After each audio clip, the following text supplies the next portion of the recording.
All right, Shalom.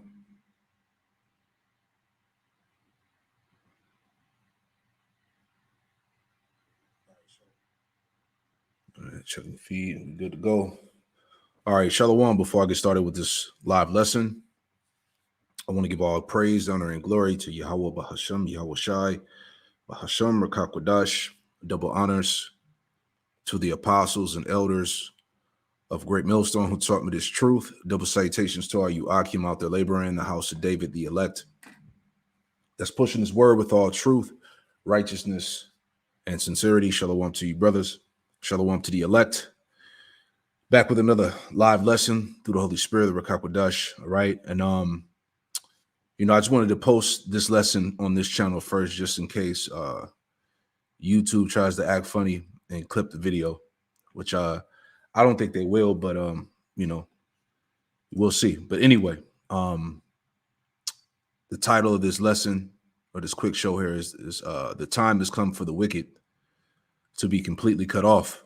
All right. Now, I've been following this guy Tucker Carlson.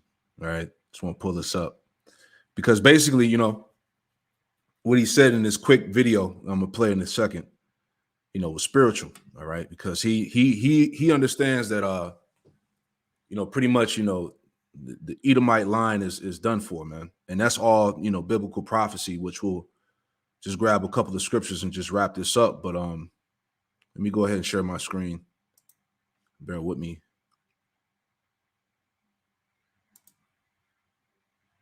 All right, there we go. Cool. Yeah, so I was looking at this article a while ago here, and as you see here in the headline, it says Tucker Carlson goes biblical on the global agenda, right? Now, before I play this video, hey, just a quick reminder, how he came across the apostles of Great Millstone many years ago, right? And they told him directly what it was. Let's just, I like to remind people with the old school videos. So Lord willing, they don't clip the channel or clip this video for me playing this video. But anyway, we're going to play it anyway, right? Let's pull this up.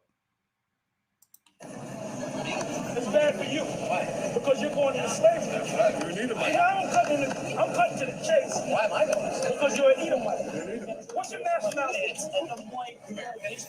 That's not a nationality. What's your national origin? No idea. Okay, what was your father? Was he Irish? Okay, so I guess he may be Irish, right? He's not Irish. Is he Jewish? Well, you better hope that you're Israelite. But anyway, give me Isaiah 14. Wait, but why am I going to this? If you're a so-called white man, if your line goes back to the Edomites, do you know anything about Edom or Esau? Yeah. So what do you know about Edom or Esau? Well, Esau. Brother Esau? Jacob's brother? Jacob's brother. Yeah. Okay, who are the descendants of Jacob? I think the Jews, and then the Arabs was descendants of Esau. Are you talking about the white Jews? I don't know what I'm talking about. Okay, we're the descendants of Jacob. Okay. Jacob was a black man. Abraham was black. All right? Isaac, his son, was black. Right. Rebecca was black.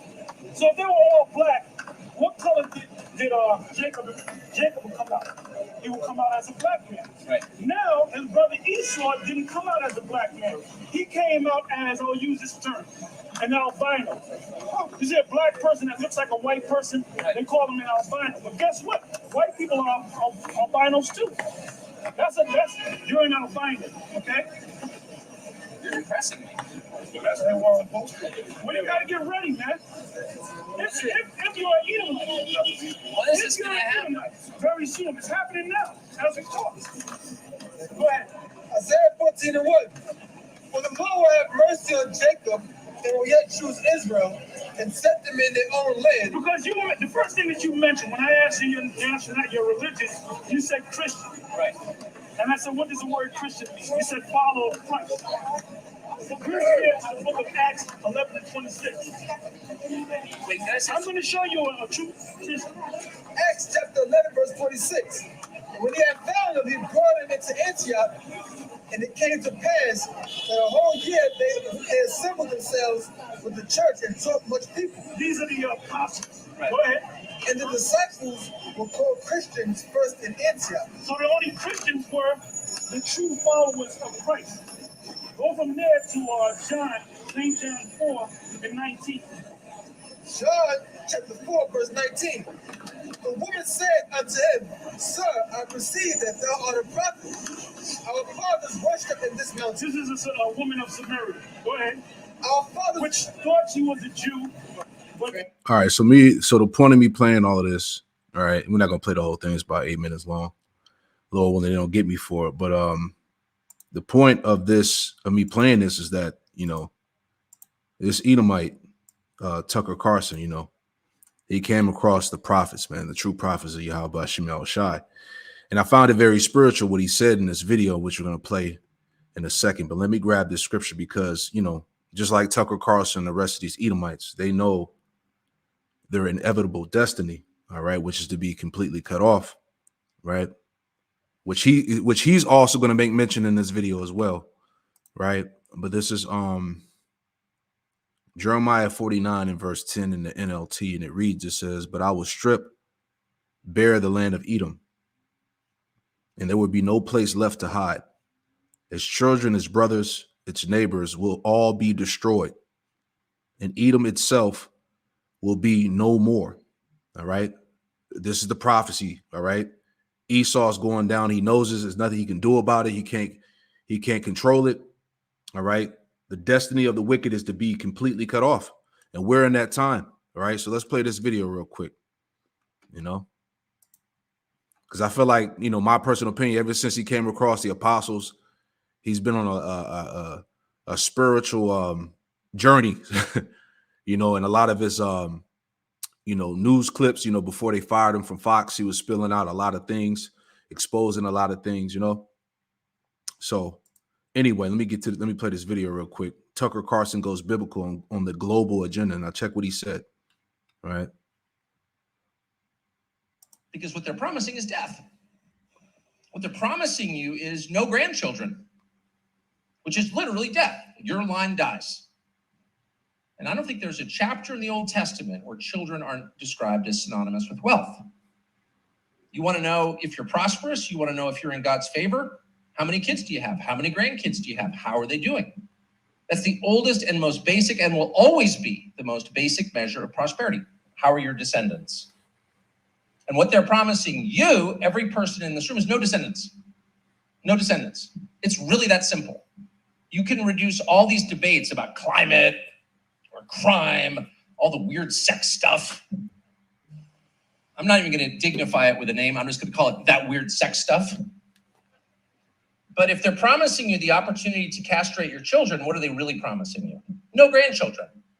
The end of your line. And Solomon and David would instantly recognize that as an act of total war against you and your people. Period. Because that's what that is. So they can't say any of this out loud because there's not one person who wants that product, extinction. There's not one person who wants that. And so if they're going to take and maintain power, they need to get it another way, a non-democratic way. And the way they're going to do that, and the way they are doing it as we speak, is by changing the population of the country. Hear that? The end of your line. So what he was saying is that the elites, because pretty much, it's common knowledge that the elites, they want to reduce the world's, population or whatnot. But what was spiritual, as he was saying, they want to get rid of your line in the scriptures, as Tucker Carlson was going all biblical. But as it is written in the scriptures, Yahweh Shem Shai said that he was going to end the line of Esau, Edom. All right. See, this is what the elites know. All right. They can't control their inevitable destiny, man.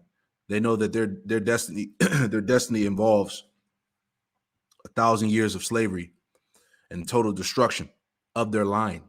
Right. Let's make a point on that, man. Like I said, everything is spiritual, ever since ever since he came across the true men of the Lord, I feel like, something happened, But anyway,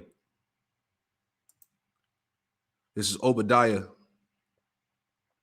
1 and 15, it says, the day of the Lord, Yahweh Shem Shai, in the future, right? So let's read this. This is the book of Obadiah.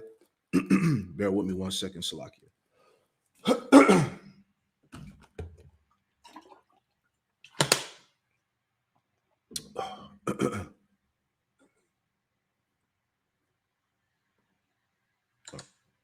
All right, Salakia about that. All right, so this is the book of Obadiah 1 and 15, and it reads, it says, for the day of the Lord, Yahweh Shem Shai, is near upon all the heathen. As thou hast done, it shall be done unto thee. Thy reward shall return upon thy own head. So we're in a time where Yahweh Shem Shai is coming back to the planet Earth to reward all the heathen. All right, starting with you Edomites. All right, as the elder apostle Tahar said in one of his previous sit downs, that these devils, they know that they're going down, man. No way around it. All right. Anyway, reading on here, it says, verse 16. For as you have drunk upon my holy mountain, so shall all the heathen drink continually. Yea, they shall drink, and they shall swallow down, and they shall be as though they had not been. And see, right along with Esau and the rest of these heathen nations, they're getting ready to drink the cup of hardcore slavery, man. They're getting ready to go into captivity. All right, thus saith the word of the Lord. All right. It says, verse 17, it says, but upon Mount Zion shall be deliverance. Okay, we're in the time of what? Of salvation of the Lord's elect. All right, the remnant. But upon Mount Zion shall be deliverance, and there shall be holiness, and the house of Jacob shall possess their possessions. All right, and part of our possessions that we're going to inherit is the heathen. All right, let me make a point on that. All right, these heathen are going to be part of our possession. We're gonna inherit them. We're gonna own them in the planet Earth, man. Right? I believe that's in Amos, the 9th chapter. Let me get that real quick. All right, this is Amos. All right, Amos 9. All right, the restoration of Israel. Right? We're in that time. Amos 9 and 11, and it reads, it says, in that day will I raise up the tabernacle of David that is fallen, and close up the breaches thereof, and I will raise up his ruins, and I will build it as in the days of old. And that's happening right now, man. All right, the Lord is raising up the spiritual temple. All right, that third spiritual temple, the tabernacle of David, the elect. All right, it says, verse 12, it says that they may possess. All right, we just read that in Obadiah, right? It says that they may possess the remnant of Edom and all the heathen. We're gonna possess the remnant of Edom and all the heathen nations. All right, pursuant to the law, man. All right, the heathen are a part of our possession. You see that? It says verse 12 again. It says that they may possess the remnant of Edom and all the heathen, which are called by my name, saith the Lord, Yahweh Shem Shai, that doeth this. All right, so Esau and the heathen nations are going to be a part of our possession in the kingdom of heaven, man. They're going to be our slaves. All right. Let me get one more. All right. Because you got Jake, they get emotional about this. All right. Because they don't really believe in the scriptures. And they have a problem and they are offended at the scriptures. Right. Isaiah 14 and 1, it says, for the Lord, Yahweh Shem Shai, will have mercy on Jacob and will yet choose Israel and set them in their own land. And the stranger shall be joined with them. All right, the Israelite foreigners, and they shall cleave to the house of Jacob. The point, verse 2, it says, and the people shall take them and bring them to their place, and the house of Israel shall possess them. Right? There's that word possess again.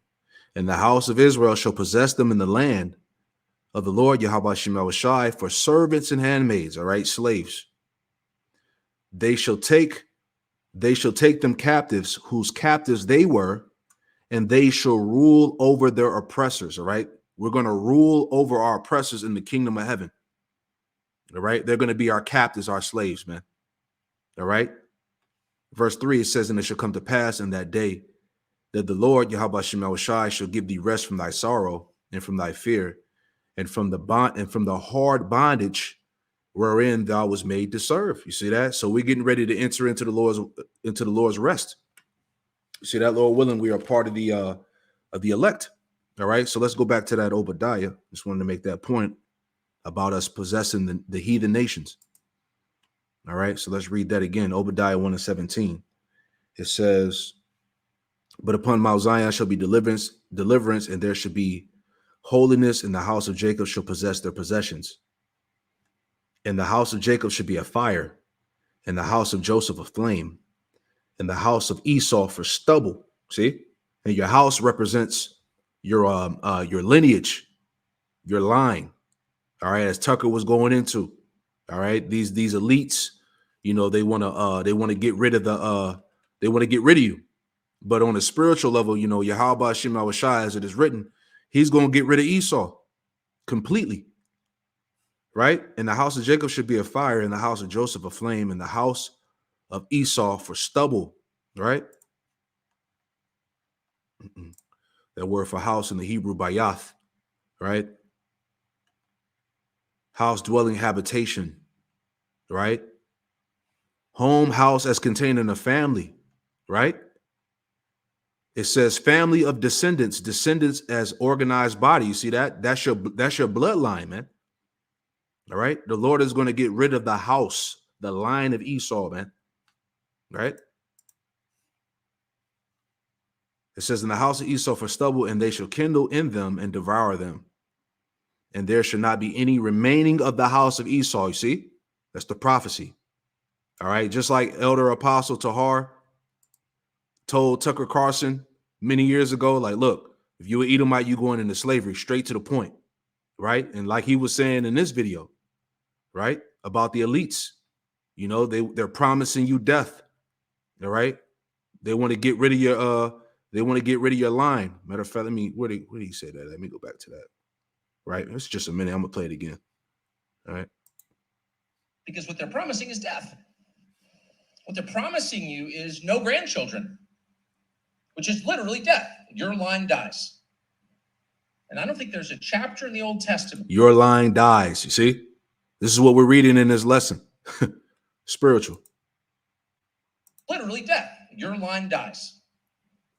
And I don't think there's a chapter in the Old Testament where children aren't described as synonymous with wealth. You want to know if you're prosperous? You want to know if you're in God's favor? How many kids do you have? How many grandkids do you have? How are they doing? That's the oldest and most basic, and will always be the most basic measure of prosperity. How are your descendants? And what they're promising you, every person in this room, is no descendants. No descendants. It's really that simple. You can reduce all these debates about climate or crime, all the weird sex stuff. I'm not even going to dignify it with a name. I'm just going to call it that weird sex stuff. But if they're promising you the opportunity to castrate your children, what are they really promising you? No grandchildren. The end of your line. And Solomon and David would instantly recognize that as an act of total war against you and your people. Period.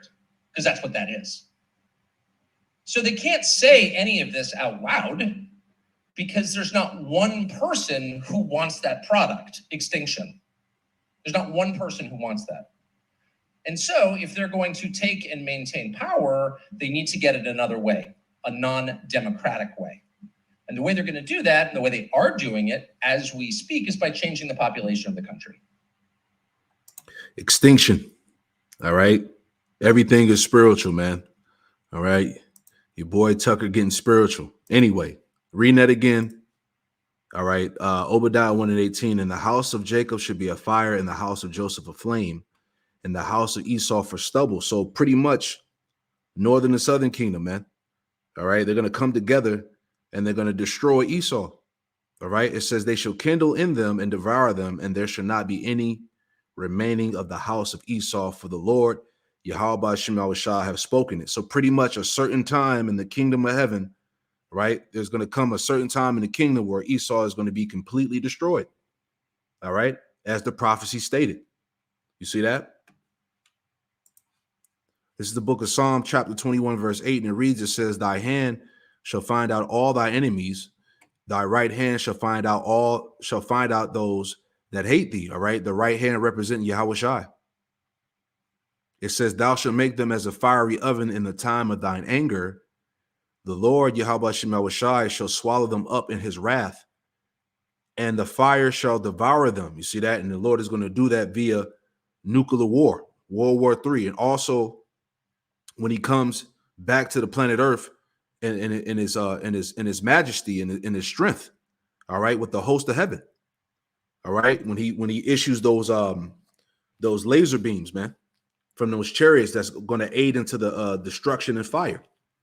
All right. That's why the Lord said in Matthew 10:34, think not that I come to send peace on earth.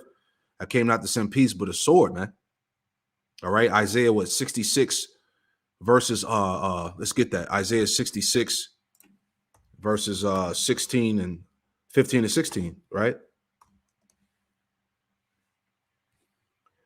This is Isaiah chapter 66 verse 15. It says, for behold, the Lord Yahweh Shai will come with fire, and with his chariots like a whirlwind, total destruction, to render his anger with fury and his rebuke with flames of fire. For by fire and by his sword will the Lord Yahweh Shai plead with all flesh, and the slain of the Lord shall be many. All right. That's how the Lord is coming back. Back in Psalms 21, it says, in Psalms 21 and verse 9, thou shalt make them as a fiery oven in the time of thy anger. The Lord Yahweh Shai shall swallow them up in his wrath, and the fire shall devour them. The point, verse 10, their fruit shall thou destroy from the earth, and their seed from among the children of men. This is talking about Esau, Edom. All right. Yahweh Shai is going to get rid of your line, your seed, extinction, as your boy Tucker was talking about, man. All right. This is what's coming to Esau. This is the prophecy, man. All right. We're in the time of the wicked being completely cut off. Right. NLT. Let's see what that says. All right. Psalms 21 and verse 10 in the NLT. It says, all right. It says the same thing. Oh, no, never mind. It says, NLT, it says, you will wipe their children from the face of the earth. They will never have descendants. Ooh, see? Once again, the inevitable, man. All right. Esau knows what's getting ready to happen to him, man. Psalms 21 and 11, it says, for they intended evil against thee. They imagine a mischievous device, which they are not able to perform, which is going into his NWO, right? This technocracy is coming with, this beast system where he's going to rule the world, man, via the sea hip, man. All right. Yahweh Shai is coming to destroy that, man. This so-called great reset, this whole system that he's coming with, man. That's that mischievous device, which he's not going to be able to perform. Right. Verse 12, it says, therefore shalt thou make them turn their back when thou shalt make ready thine arrows upon thy strings against the face of them. And those arrows represent the missiles, man, which is part of the Lord's army pursuing the Joel, the 2nd chapter. It said that, let me get that. It said that his camp was very great. Speaking about those nuclear missiles, that's going to be part of Yahweh Shai's army, which he's going to use to destroy Esau. Right? Straight to the point. All right. This is Joel.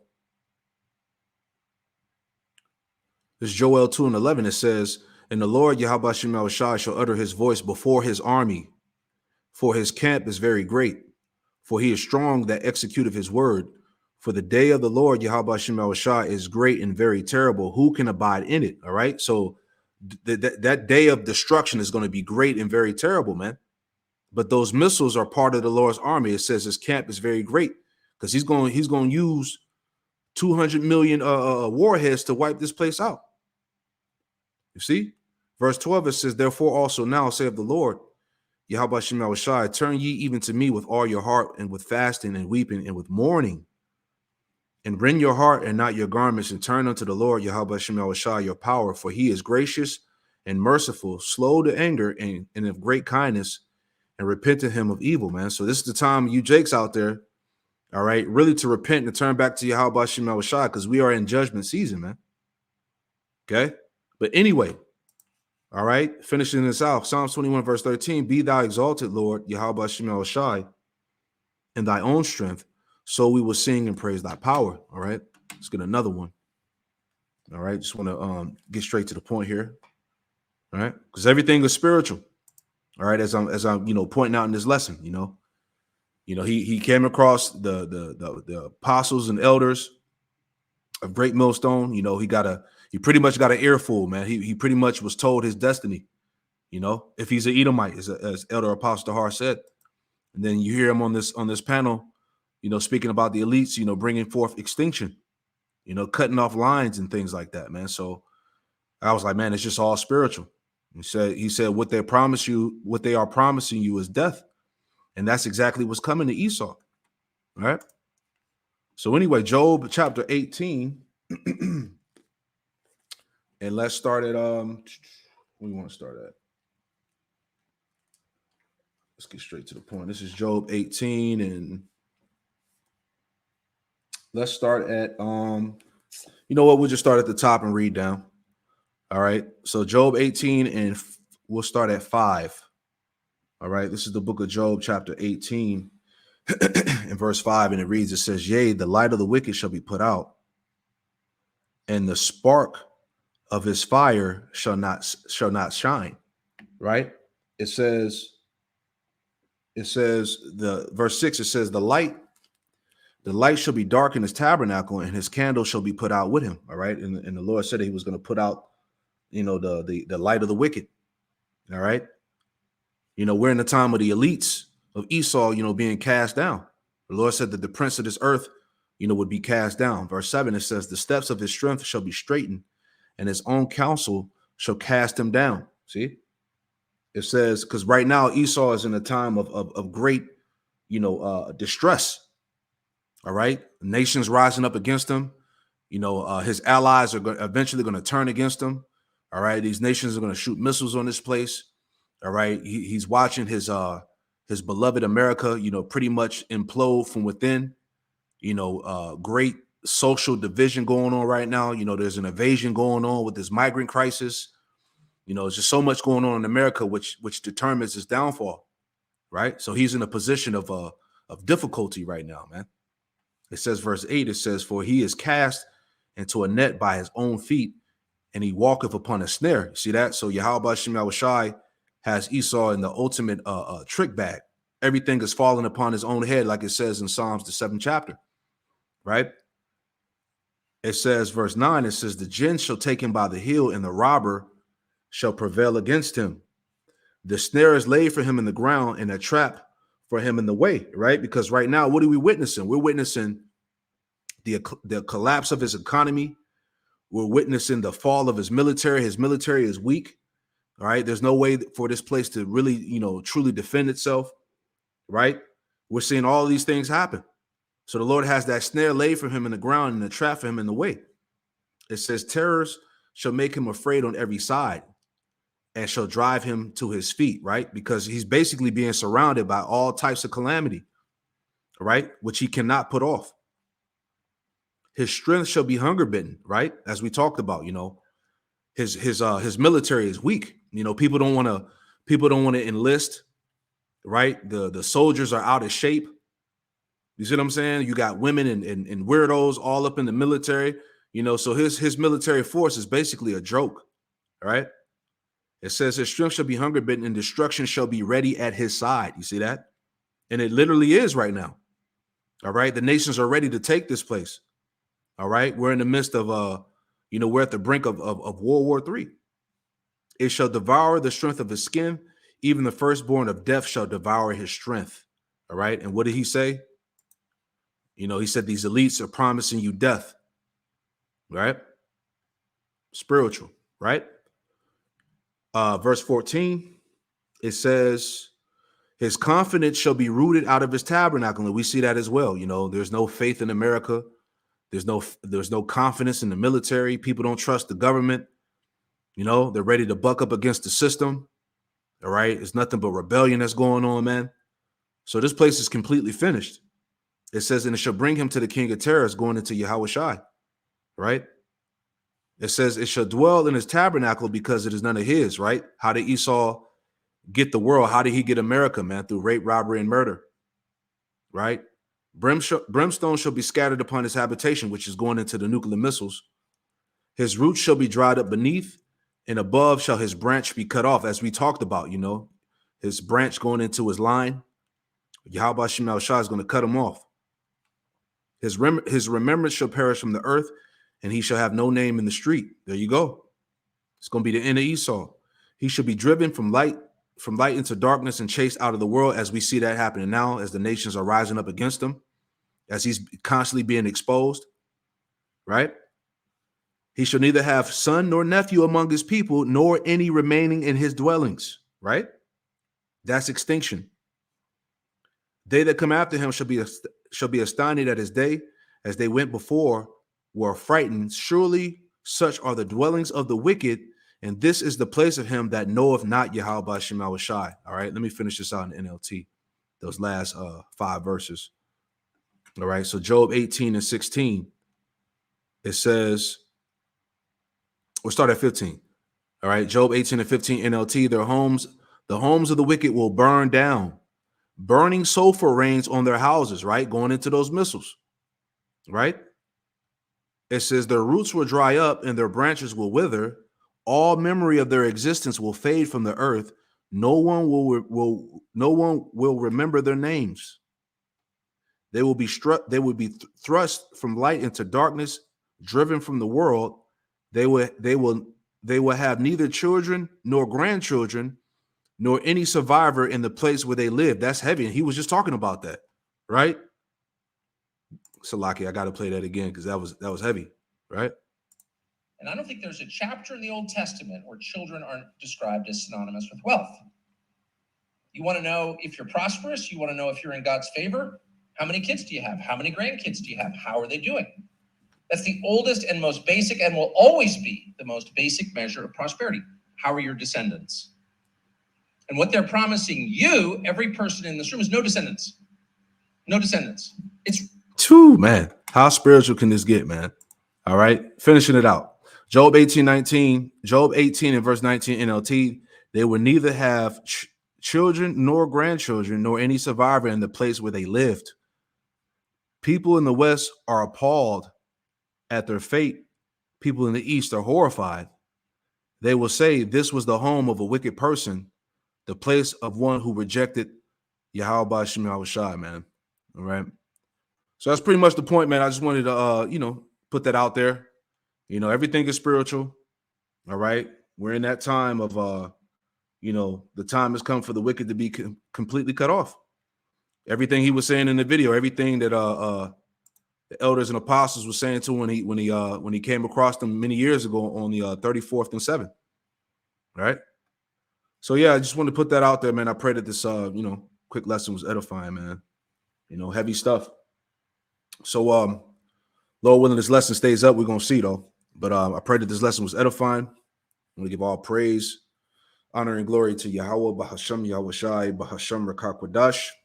Double honors to the apostles and elders of Great Millstone who taught me this truth, and double salutations to all you Akim out there laboring in the house of David, the elect.